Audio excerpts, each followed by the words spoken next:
Honourable member for Saanich Gulf Islands. Thank you, Mr. Speaker, and congratulations to my friend and the honourable colleague who is now Parliamentary Secretary for Public Safety. I certainly hope that his experience as Parliamentary Secretary for Public Safety will not be potentially as frustrating as it was to be Parliamentary Secretary for Democratic Institutions. I highly doubt that the government plans to pull the plug on this legislation in the next 24 hours, so it's bound to be a bit more rewarding. All levity aside, I support this bill. I think it's an important piece of legislation.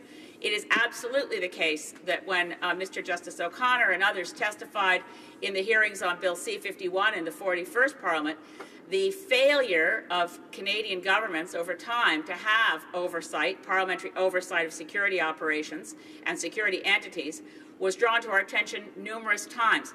I do think that he quoted Craig Forsyth, who is one of Canada's leading experts, as is Kent Roach. They would prefer to see additional improvements to this bill, as would I, but I appreciate that important amendments were accepted during committee.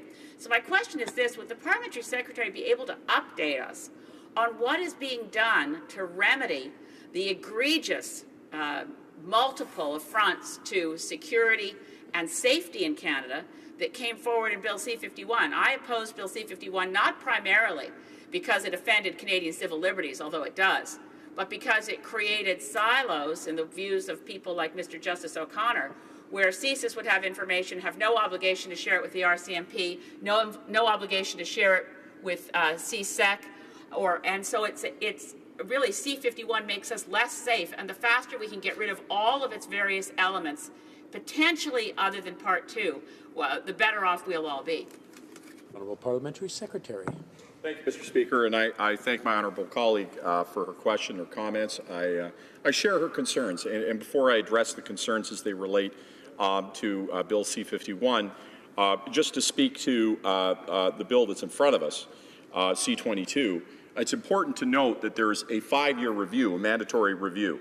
So while we're ahead of the Commonwealth, and while we think after the committee's recommendations and the listening that we did across the country that we have a very good bill, that there's a mandatory review process to make sure that we can look at how effective this committee is being and how we can improve it. So we don't hold this out as perfection, but we do feel that this is the right place to start. On the issue of changes and when we can expect it, I think the committee at this very moment is considering a report on the security intelligence framework. We want to hear from that committee. I think it's done incredibly important work. It's heard from witnesses across the country.